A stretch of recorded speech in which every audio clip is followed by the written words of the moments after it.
Hey everyone, Happy New Year's and welcome back to another SketchUp video. I think we can all agree that SketchUp is a great modeling tool, but let's be honest, some of the workflows that involve the SketchUp native tools are really stuck in the past. So in today's video, I'll be showing you some of SketchPlus tools and workflow that really outperform SketchUp native tools and hopefully save you time in your architectural modeling.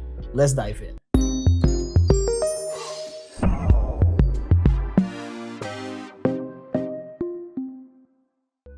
Now, looking at this final result, you can see that there's a very efficient and optimal workflow behind this model. But before I show you how to get here, let's talk about one of the main problems in SketchUp today. So one of SketchUp's main problem is that it doesn't have a scatter distribution system. This means that SketchUp doesn't have random scale and rotating controls, density control, or procedural distribution. And unfortunately, it has to rely on extensions in order to perform certain workflows.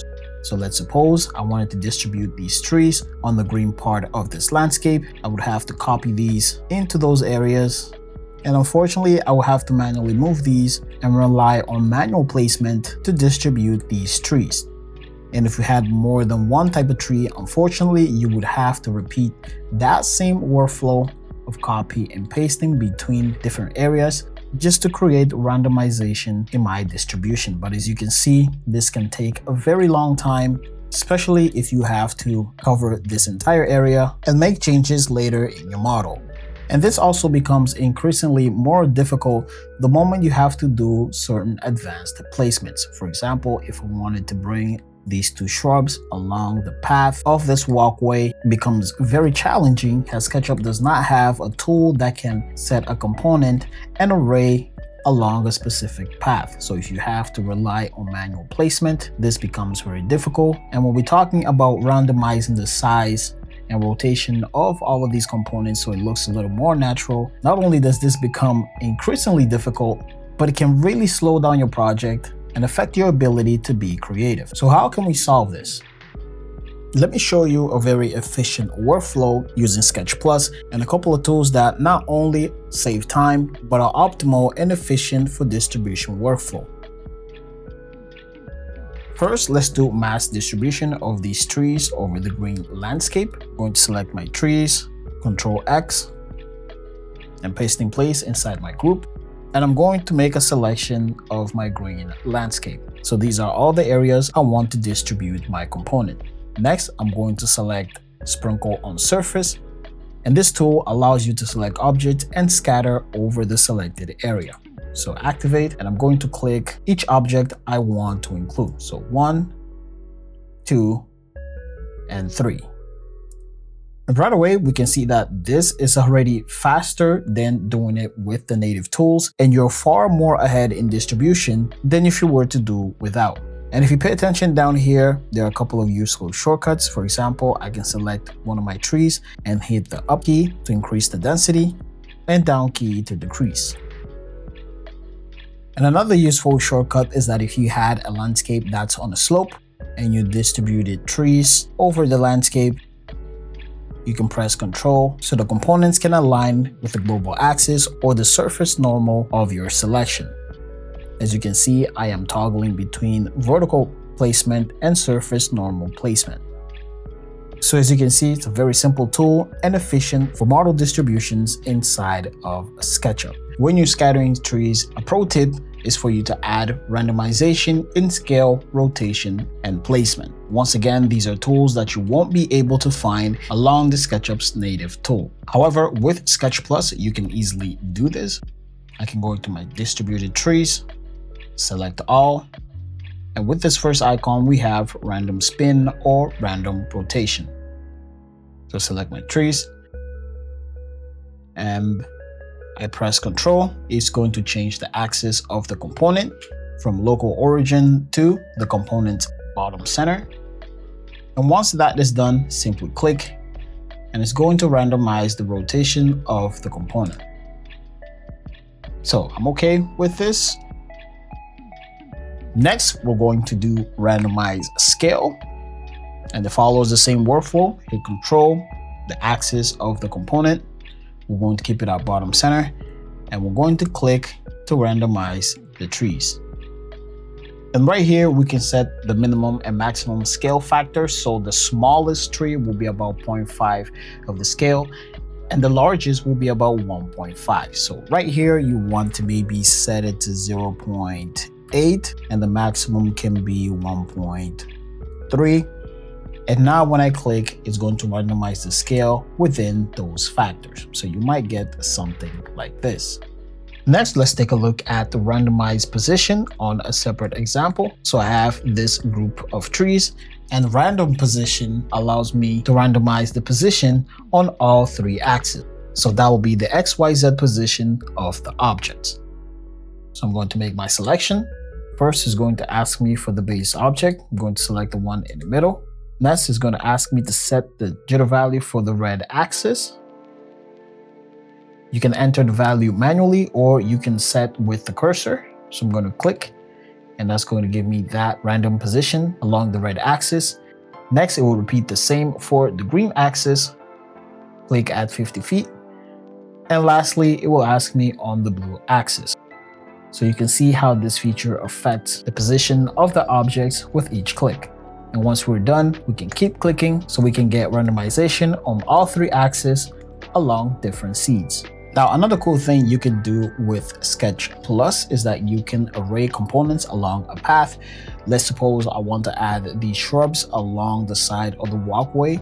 As you've guessed, this is impossible to do in SketchUp, but pretty easy with SketchPlus. I have a curve that follows the path of this walkway, so I'm just going to offset that maybe 1.5 feet. And I'm going to select my curve, activate path array, which is going to copy a component along that path. And now I can pick my component. And now when I hover over my line, I get a nice preview of what this distribution could look like. And at the same time, I'm setting the distance on center between each component. So if you want, you can set manual distance, or I can just eyeball it and click this to be at 4 feet 4 inches, which gives me something like this. And once again, I can always go back here and add and make more changes. Now, once I deactivate my tool, I will have something like this, which is something I really like. I'm going to say select all instances. So I grab all of these components, and I'm going to repeat random rotation and random scale. So things don't look as uniform as it was before.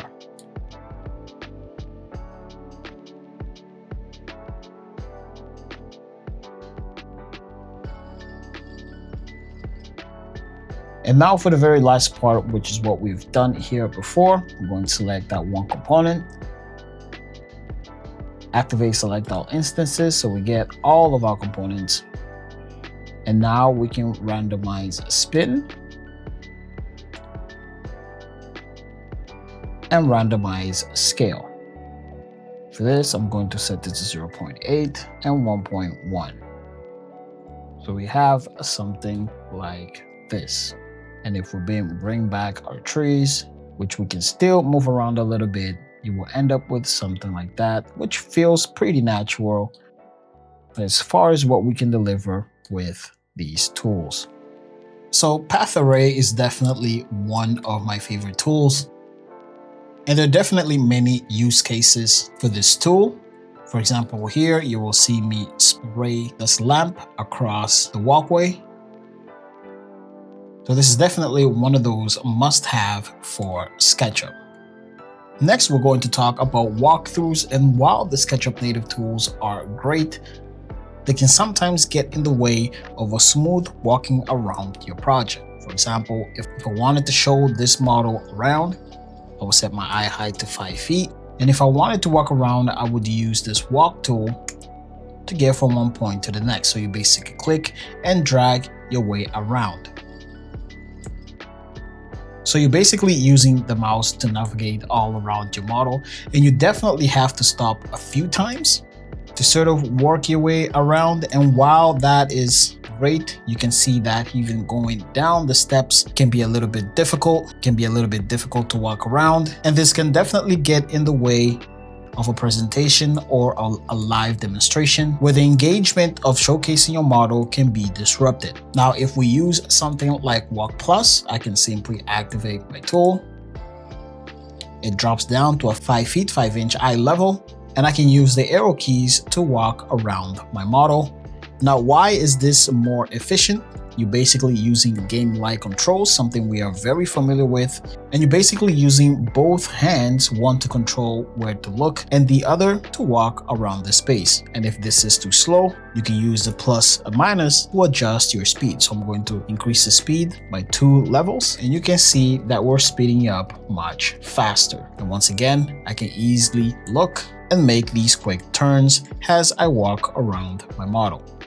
Once again, it's very easy to stop, look around to see how the entire model feels, and continue walking your way around.